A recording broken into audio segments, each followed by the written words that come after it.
Hi and welcome to Tabletop Photography with Gun Media. I'm Anna Gunn, co-founder of Gun Media, and in this course we'll take you through some examples of tabletop photography.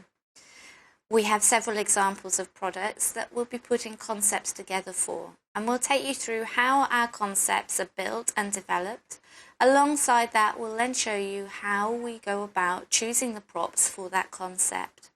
Obviously, with the product in mind, we'll then show you how to take photographs or go through a shoot from start to finish of putting those props together, of what looks good, how to develop your shot, and then how to light for that shot to make the product the hero. Afterwards, we'll take you through a simple post-production setup for that shot so that you see what the final client would see at the end.